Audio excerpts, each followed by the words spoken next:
Okay, so this has probably happened to you before, that you're running some operations and you accidentally delete one too many objects, or you delete some or drop some tables that you didn't mean to, or let's say in my case specifically, I accidentally had a regex function running in my database, which was replacing all instances of this one character with instance of another string.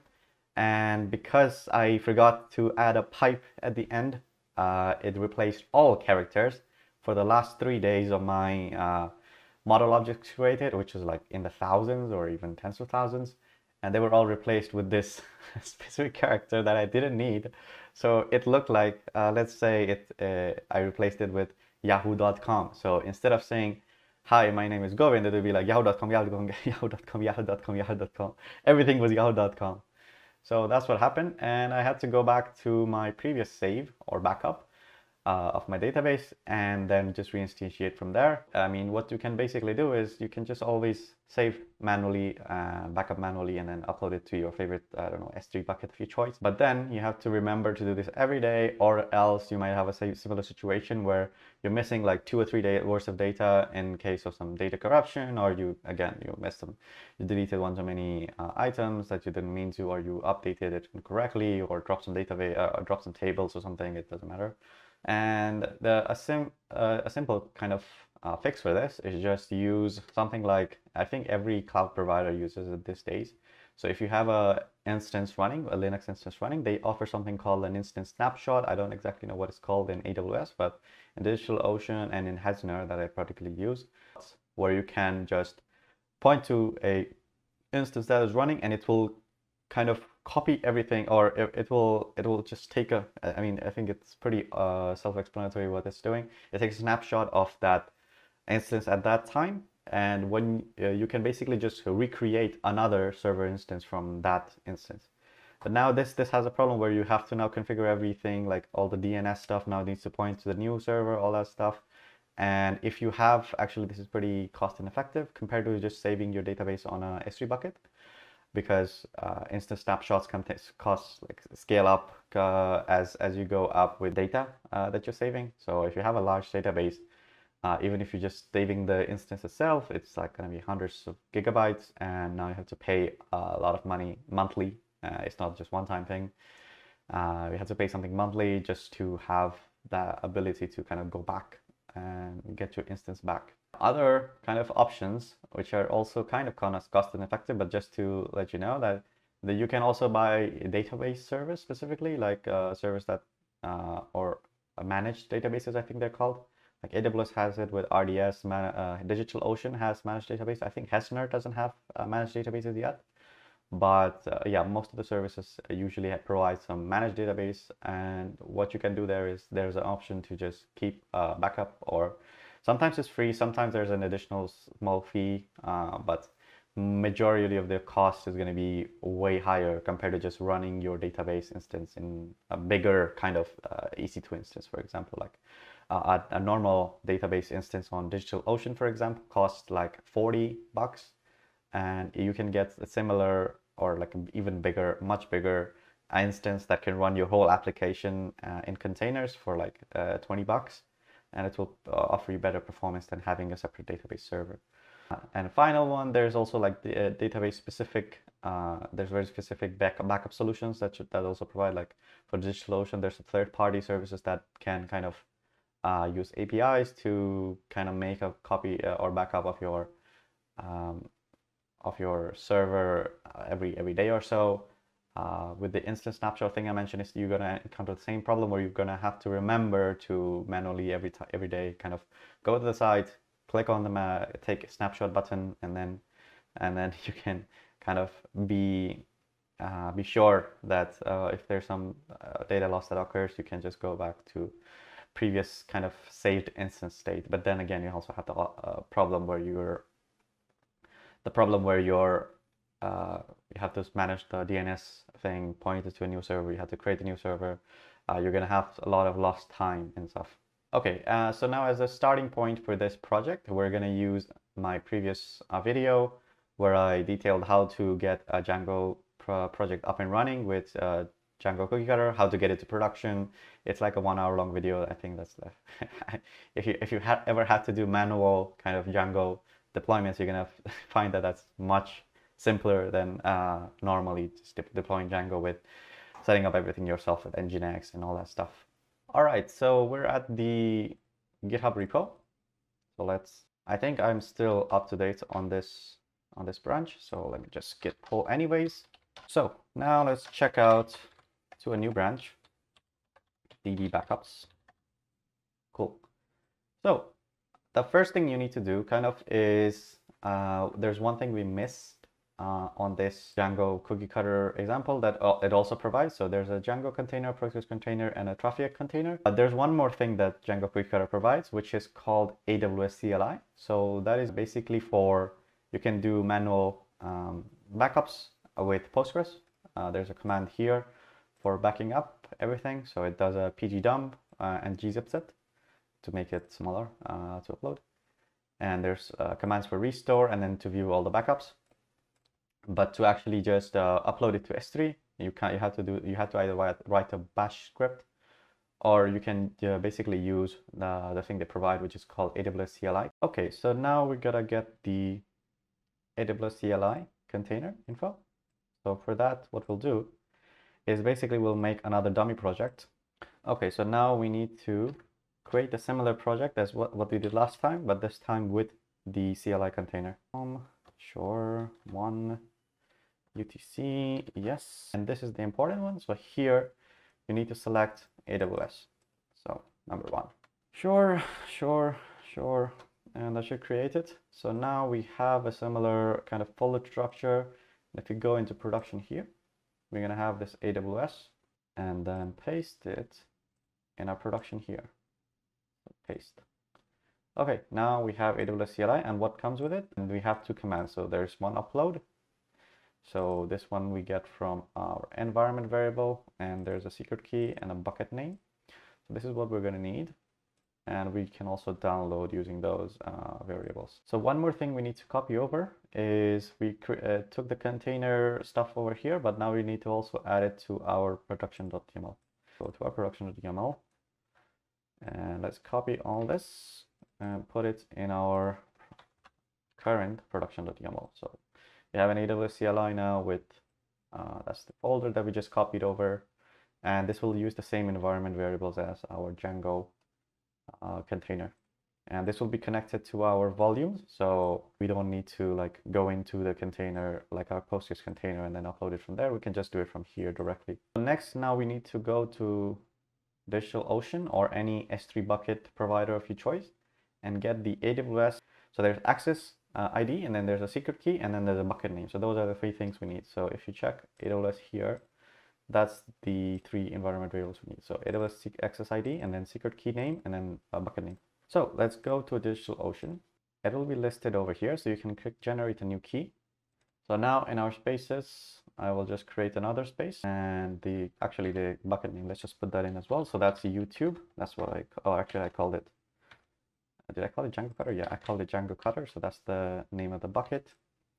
All right, so that is done. Now, one other thing we need to do is in this download, or actually upload, we're gonna need to add something called an endpoint URL, because this AWS CLI tool is actually meant for just AWS. So this is gonna search for S3 buckets for AWS. So we don't want to do that. We want to pass in a variable like so called endpoint. For me, because I created my spaces in the Frankfurt region, this is going to be FRA1. For you, if you created your spaces in another region, it might be NYC1 or something else. So here, if you go to endpoint in settings for your spaces, you will find your endpoint URL. And that is it for the configuration stuff. Okay, now the only way we can test this out if we actually go to our production server. All right, let's log into our server. We're in. So now we need to push our changes to Git. So we added the AWS CLI folder, and we changed the download, or actually upload, use the endpoint URL. Okay, Cool. So let's git add using spaces. Okay, git push origin. This is what we called it, db backups. So let's just post that as db backups.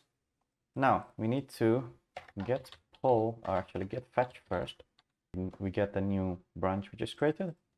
Then we do git checkout db backups. Git pull origin db backups just to make sure. Okay, now we do docker compose -f production.yml build. So this is going to build all containers. Again, one we specifically want to build is the AWS CLI. So this is going to take a bit of time. Another thing we're going to need to do is, because we just added some new environment variables, we're going to also need to add that over here. So cd.envs/.production cda nano.django. At the end there, let's put in our access key and all that stuff. Let's save it. Now with this, we can actually upload. The Django cookie cutter has docs regarding this. So to create backup, we need to do this command. But instead of local YAML, because we want to create a backup of our production server, we need to do this with production.yml instead. So let's paste that in, and this will create a file like so. And if you search it though, you're not gonna find any backups folder like it says it there is, right? So this is only saved in our volume, which is over here, which is only accessible by our AWS CLI, like here, and our Postgres. So here, here's the data backups. Cool. So now, how do we upload it? So to upload it, there's also a section here called upload. So let's just do this. So this should upload all our, so what this does, to be specific, is it uploads all our current backups, but then afterwards it deletes all our current backup folder. So just remember that in case. And there it is. So now it should be in our DigitalOcean spaces. Let's check it out. So it should be here in Django Cutter. Here's the backups folder. And as you can see here, it's our recently created backup. So it was created 7/11, which is today, at 12:29. That's correct. That's like 2 hours behind, but that's because of time zone. All right, so this happened. Now, how do we automate this process? So the people who know cron may be thinking, oh, this is pretty easy, just do a cron tab. But how do we actually want to make the cron tab, right? Because our Django instance doesn't have access to our Postgres volume, and we cannot just do a cron tab with a manage.py command. So we need to do 2 cron tabs commands. First is going to be actually creating the backup, and the second is going to be actually, so the second is going to be uploading the backup. So to create a new cron tab, you can do cron tab -e and select your editor. I like to use Nano, so I'll stick with Nano. And here you need to do how often do you want to run it. So for that, I usually go to cron tab helper. This is what I use. So let's say I want to do my backups at 00 at 1 every day. So at 1 o'clock every day, it should do the backup. So that's going to be our commands. So you might be thinking, what are these? So this, as I just explained, is going to be how often or when exactly the cron tab is going to be running. So this is going to run at 1 o'clock every day in the morning. This is going to run at 2 o'clock every day in the morning. So the first command, because a cron tab works with absolute paths, it's usually good to give it absolute path of the Docker compose instead of just saying Docker compose something. So let's give it an absolute path, and then -f to run our production.yml. So again, absolute path. So this is where my current production.yml file is located. So it's at root/Django Cutter/production.yml. It's going to be similar if you followed my tutorial. and then exec, and this is the command, as you remember from before, for actually doing the backup.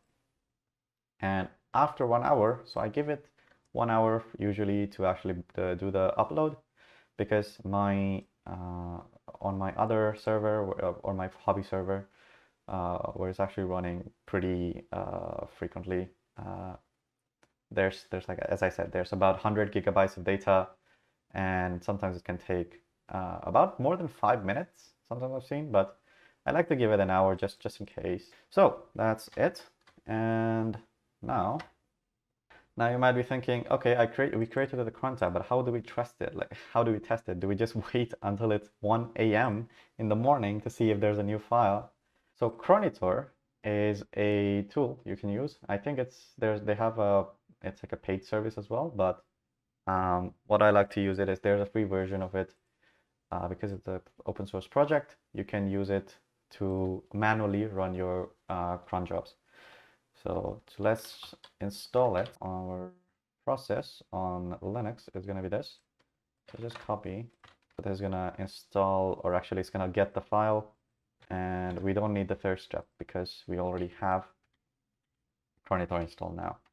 So the first step is if you want to use their paid service, Cronitor, called Cronitor as well. So Cronitor select. So now we can select which cron tab or cron job we want to run specifically. So let's first do the backup. So let's do backup. Okay, now it's saying we don't have a folder called Docker Compose. So to find out where your Docker Compose lives, we do which Docker Compose. So in my case specifically, it looks like it's in -local. In my other server, it's in just root, so that might be it. So let's do cron tab -e to edit our previous cron tabs. Okay, so let's do local /bin, and the same on this one, /local /bin, and save it. Now let's do Cronitor select. Let's see if this works. All right, it worked. Now Cronitor select again, and let's upload. So it's uploading it, and it finished. Okay, let's see if we see another file in here. And awesome. Yeah, so we have another file here. So this one was created before at 29. This is created now at 38. And now we can be assured that our cron tabs are working. But if you want to be extra sure, always after a day, just check if there's another file there.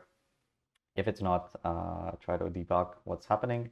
Okay, and that's my entire tutorial on how to create free backups, free automatic backups, and you don't have to rely on the external service. And you also kind of get a sense of how production services run. Usually, actually, they just use some managed database, so that handles usually the automated backup thing.